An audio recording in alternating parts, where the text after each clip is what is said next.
നമസ്കാരം, ഞാൻ ഡോക്ടർ ഭാഗ്യ, Q&B health കെയറിലെ Ayurveda ഡോക്ടറാണ്.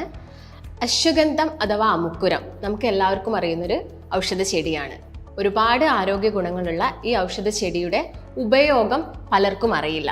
ഇത് എങ്ങനെ യൂസ് ചെയ്യണം എന്നുള്ള കാര്യം ഒട്ടുമിക്ക ആളുകൾക്കും അറിയില്ല. ഇത് പല ഫോമിലും കിട്ടുന്നുണ്ട്. അതായത് അരിഷ്ട രൂപത്തിലും കഷായ രൂപത്തിലും അതുപോലെ തന്നെ ചൂർണ്ണ രൂപത്തിലും ലേഹ്യമായിട്ട് നമുക്ക് ഘൃതം അഥവാ നെയ്യായിട്ട് നമുക്കിത് യൂസ് ചെയ്യാം. മലയാളത്തിൽ നമ്മൾ ഇതിനെ അമുക്കുരം എന്നാണ് പറയുന്നത്. ഇതിൻ്റെ സയൻറ്റിഫിക് നെയിം വിത്നാനിയ സോംനിഫെറ എന്നാണ്. ബോത്ത് മെൻ്റൽ ആൻഡ് ഫിസിക്കൽ ഹെൽത്തിനെ സപ്പോർട്ട് ചെയ്യുന്ന ഒരു ബെസ്റ്റ് മെഡിസിൻ ആണ് അശ്വഗന്ധം.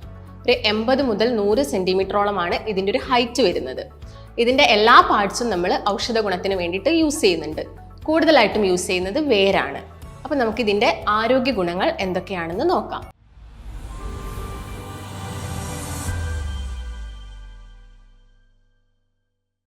ആദ്യം തന്നെ നമ്മൾ ആയുർവേദപരമായിട്ട് പറയുകയാണെങ്കിൽ മെയിനായിട്ട് നമുക്ക് വാതശമനത്തിന് വേണ്ടിയിട്ട് ഇത് യൂസ് ചെയ്യാം. അതുപോലെ തന്നെ രക്തശുദ്ധി കൂട്ടുന്നുണ്ട്, ബലവൃദ്ധിക്കും ഇത് ഹെൽപ്പ് ചെയ്യുന്നുണ്ട്. അതുപോലെ തന്നെ നമുക്കിത് റെസ്പിറേറ്ററി കംപ്ലയിൻസിൽ, അതായത് കഠിനമായിട്ടുള്ള ചുമ, ശ്വാസമുട്ട്, നിങ്ങൾക്ക് ഇടയ്ക്കിടയ്ക്ക് ഉണ്ടാവുന്ന അലർജി കംപ്ലയിൻസിനൊക്കെ നമുക്ക് അശ്വഗന്ധം യൂസ് ചെയ്യാം. അതുപോലെ തന്നെ ഇപ്പം ഡെലിവറി കഴിഞ്ഞ് കിടക്കുന്ന സ്ത്രീകളിൽ അവർക്കൊരു പോസ്റ്റ്പാർട്ടം ഡിപ്രഷനൊക്കെ വരാനുള്ള ചാൻസസ് കൂടുതലാണ്. ഇങ്ങനെയുള്ള കേസിൽ നമുക്ക് അശ്വഗന്ധം യൂസ് ചെയ്യാം. അതുപോലെ തന്നെ മുലപ്പാലിൻ്റെ വർധനയ്ക്ക് വേണ്ടിയിട്ട് നമുക്ക് അശ്വഗന്ധം യൂസ് ചെയ്യാം. അതുപോലെ തന്നെ നമുക്ക് ഡൈജസ്റ്റീവ് കംപ്ലയിൻസ് നമുക്കറിയാം, ഒട്ടുമിക്ക ആളുകൾക്കും ഉണ്ടാകുന്നതാണ് ദഹനക്കേട്, അല്ലെങ്കിൽ രുചിയില്ലായ്മ, വിശപ്പില്ലായ്മ. ഈ കണ്ടീഷനിലൊക്കെ നമുക്ക് അശ്വഗന്ധം നല്ലൊരു ബെസ്റ്റ് മെഡിസിൻ ആയിട്ട് തന്നെ യൂസ് ചെയ്യാൻ സാധിക്കും. ഞാൻ നേരത്തെ പറഞ്ഞു, ഫിസിക്കൽ ഹെൽത്തിനെ മാത്രമല്ല ഇത് മെൻ്റൽ ഹെൽത്തിനെയും സപ്പോർട്ട് ചെയ്യുന്നുണ്ടെന്ന്. അതായത് നമുക്ക് വരുന്ന ഓർമ്മക്കുറവ്, അല്ലെങ്കിൽ ബുദ്ധിക്കുറവ്, അല്ലെങ്കിൽ നമുക്ക് ഇടയ്ക്കിടയ്ക്ക് വരുന്ന മറവി, ഇങ്ങനെയുള്ള അസുഖങ്ങളിലൊക്കെ നമുക്ക് അശ്വഗന്ധം യൂസ് ചെയ്യാവുന്നതാണ്.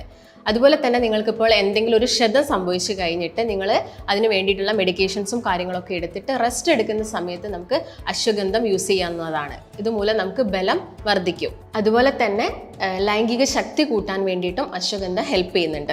അതായത് ഇപ്പം ഇറക്ടൈൽ ഡിസ്ഫങ്ഷൻ പോലുള്ള അസുഖങ്ങൾ, അല്ലെങ്കിൽ നമുക്കുണ്ടാകുന്ന സ്പേം കുറയുന്ന ഒരു കണ്ടീഷൻ, അല്ലെങ്കിൽ സ്പേമിൻ്റെ മോർട്ടാലിറ്റി കുറയുന്ന കണ്ടീഷനിൽ, ഇങ്ങനെയുള്ള എല്ലാ അസുഖങ്ങളിലും നമുക്ക് അശ്വഗന്ധം യൂസ് ചെയ്യാവുന്നതാണ്. അതുപോലെ തന്നെ നെർവിന് വരുന്ന ഡാമേജസ്, അതായത് ശക്തിക്കുറവ്, അല്ലെങ്കിൽ ബലക്കുറവ്, തളർച്ച, ഇങ്ങനെയുള്ള അസുഖങ്ങളൊക്കെ നമ്മൾ കേൾക്കുന്നുണ്ട്. ഇങ്ങനെയുള്ള കണ്ടീഷനിലൊക്കെ നമ്മൾ അശ്വഗന്ധം യൂസ് ചെയ്യുന്നത് വളരെ ഉപകാരമാണ്. എങ്കിൽ അത് അതിൻ്റെ കറക്റ്റായിട്ടുള്ളൊരു ഫോമിൽ തന്നെ യൂസ് ചെയ്യണം. അപ്പോൾ എപ്പോഴും നിങ്ങളൊരു ഡോക്ടറിൻ്റെ നിർദ്ദേശപ്രകാരം മാത്രം ഇങ്ങനെയുള്ള മെഡിക്കേഷൻസ് ഒക്കെ എടുക്കുക. ഇനി ഇതെങ്ങനെയാണ് നമ്മൾ യൂസ് ചെയ്യേണ്ടതെന്ന് നോക്കാം. അതിൽ ആദ്യം തന്നെ ഈ അമുക്കുരം നന്നായിട്ട് കഴുകിയിട്ട് വൃത്തിയായിട്ട് പാലിൽ പുഴുങ്ങിയിട്ട് തണലത്ത് വെച്ച് ഉണക്കിയിട്ടാണ് നമ്മൾ നോർമലി ഇത് യൂസ് ചെയ്യുന്നത്. അതുപോലെ തന്നെ ഓരോരോ കണ്ടീഷനിൽ ഓരോ രീതിയിലാണ് യൂസ് ചെയ്യുന്നത്. ഞാൻ നേരത്തെ പറഞ്ഞു കഴിഞ്ഞു. ഇതിൻ്റെ എല്ലാ പാർട്സും തന്നെ നമുക്ക് യൂസ് ചെയ്യാവുന്നതാണ്. കൂടുതലായിട്ട് യൂസ് ചെയ്യുന്നത് വേരാണ്. ഇപ്പം ഇറക്ടൈൽ പ്രോബ്ലംസ് ഒക്കെ ആണെങ്കിൽ കൂടുതൽ എഫക്റ്റ് തരുന്നത് ചൂർണ്ണമായിരിക്കും, അഥവാ പൊടിയായിരിക്കും. അപ്പോൾ ഇത് നമ്മൾ നൈറ്റ് ടൈമിൽ ഒരു ടീസ്പൂൺ പാലിലൊക്കെ മിക്സ് ചെയ്ത് കഴിക്കുന്നതാണ് കുറച്ചും കൂടി ബെറ്റർ. അതുപോലെ തന്നെ ഇപ്പോൾ സ്ത്രീകളുടെ കേസ് നോക്കുകയാണെങ്കിൽ, ഈ അബോർഷൻ അല്ലെങ്കിൽ മിസ്കാരേജ് ഒക്കെ കഴിഞ്ഞ ലേഡീസ് ആണെങ്കിൽ അവർ കൂടുതലായിട്ടും ഈ അശ്വഗന്ധം എടുക്കേണ്ടത് തേനിലാണ്. അങ്ങനെ എടുക്കുന്ന സമയത്താണ് അതിൻ്റെ കൂടുതലായിട്ടുള്ളൊരു ബെറ്റർ റിസൾട്ട് നമുക്ക് കിട്ടുന്നത്.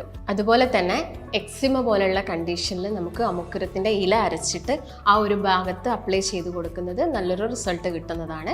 അതുപോലെ തന്നെ ഞാൻ നേരത്തെ പറഞ്ഞു, ഈ ED പ്രോബ്ലംസ് അഥവാ ഇറക്ടൈൽ പ്രോബ്ലംസ് ഒക്കെ ഉള്ള ആളുകളിൽ അമുക്കുരത്തിൻ്റെ പൊടിയും അതുപോലെ തന്നെ നായ്ക്കുരണം പൊടിയും കൂടി മിക്സ് ചെയ്ത് കഴിക്കുന്നതും ഒരു ബെറ്റർ റിസൾട്ട് കിട്ടാൻ ചാൻസ് ഉണ്ട്. അതും അവർക്ക് പ്രാക്ടീസ് ചെയ്ത് നോക്കാം. പക്ഷേ എപ്പോഴും ഒരു ഡോക്ടറിൻ്റെ നിർദ്ദേശപ്രകാരം മാത്രം ഇത് ഫോളോ ചെയ്യുക. അതുപോലെ തന്നെ ഇപ്പം മെനാപ്പോസ് ആയ അല്ലെങ്കിൽ ആർത്തവ വിരാമം സംഭവിച്ച സ്ത്രീകളിലാണെങ്കിലും അവർക്ക് ഈ അശ്വഗന്ധം എടുക്കുന്നത് എപ്പോഴും രാത്രി സമയങ്ങളിൽ പാലിൽ മിക്സ് ചെയ്ത് എടുക്കുന്നതാണ് കുറച്ചും കൂടി ബെറ്റർ. അതുപോലെ തന്നെ നമുക്കിപ്പം ഇതൊന്നും പോസിബിൾ അല്ലെങ്കിൽ നമുക്ക് ഡയറക്റ്റ് ആയിട്ട് ഇതിൻ്റെ അരിഷ്ടോ അല്ലെങ്കിൽ കഷായോ അല്ലെങ്കിൽ ലേഹ്യമോ ഒക്കെ യൂസ് ചെയ്യാവുന്നതാണ്. അപ്പോൾ നമുക്കിതിലെ ഓരോന്നിനെ കുറിച്ചിട്ടും കൂടുതൽ കാര്യങ്ങൾ മനസ്സിലാക്കാം. ഇതിൽ ആദ്യം തന്നെ ഞാൻ പറയുന്നത് അശ്വഗന്ധ അരിഷ്ടത്തിനെ കുറിച്ചിട്ടാണ്.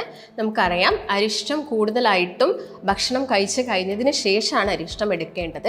ഇതിലുള്ള ഇൻഗ്രീഡിയൻസ് നമുക്കെല്ലാം കോമൺ ആയിട്ട് അറിയുന്ന ചന്ദനം, അതുപോലെ തന്നെ വയമ്പ്, മഞ്ഞൾ, മരമഞ്ഞൾ, നിലപ്പന, മഞ്ചട്ടി, കടുക്കത്തോട്, ഇങ്ങനെ ഒരുപാട് ഇൻഗ്രീഡിയൻസ് അശ്വഗന്ധ അരിഷ്ടത്തിലുണ്ട്. ഏതൊക്കെ കണ്ടീഷനിലാണ് ഇത് യൂസ് ചെയ്യുന്നതെന്ന് പറയുന്നത് കൂടുതലായിട്ടും ഇപ്പം സ്ത്രീകളുടെ കേസൊക്കെ നോക്കുകയാണെങ്കിൽ അവർക്ക് ഈ ആർത്തവ സമയത്ത് പെട്ടെന്ന് തലകറക്കമൊക്കെ അനുഭവപ്പെടാറുണ്ട്, അല്ലെങ്കിൽ വയറുവേദനയൊക്കെ അനുഭവപ്പെടാറുണ്ട്. അശ്വഗ അരിഷ്ടം ബെറ്റർ ആണ്. അതിൻ്റെ കൂടെ തന്നെ അവർക്ക് അശ്വഗന്ധാരിഷ്ടം എടുക്കുന്നതും കുറച്ചും കൂടി നല്ലൊരു റിസൾട്ട് കിട്ടും.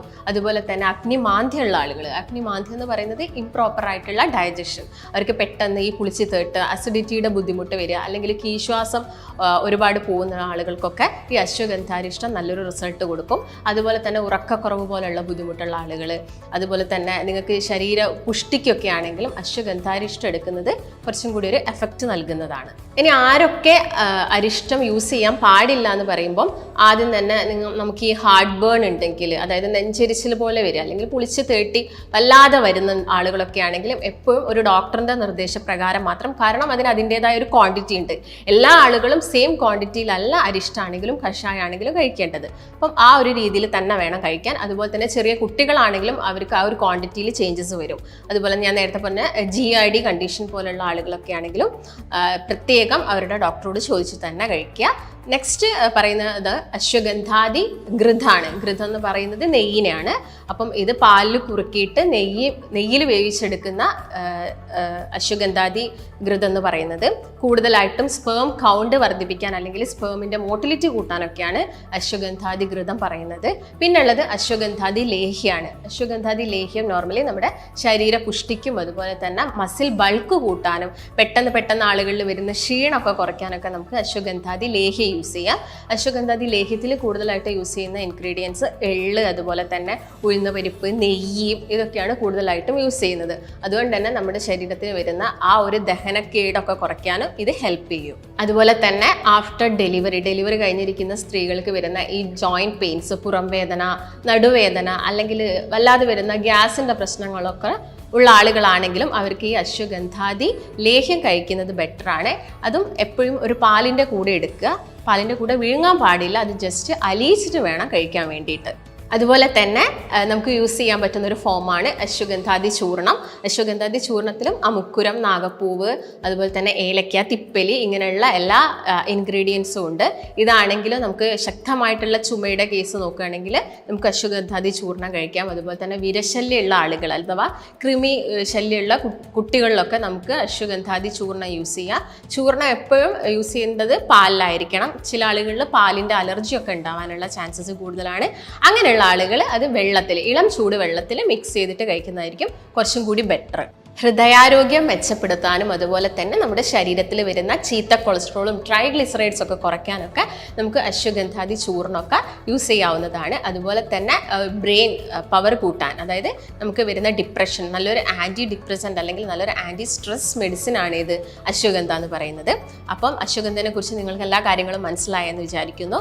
പക്ഷേ നിങ്ങളിത് യൂസ് ചെയ്യുന്ന സമയത്ത് എപ്പോഴും ഒരു ഡോക്ടറിൻ്റെ നിർദ്ദേശപ്രകാരം മാത്രം യൂസ് ചെയ്യുക.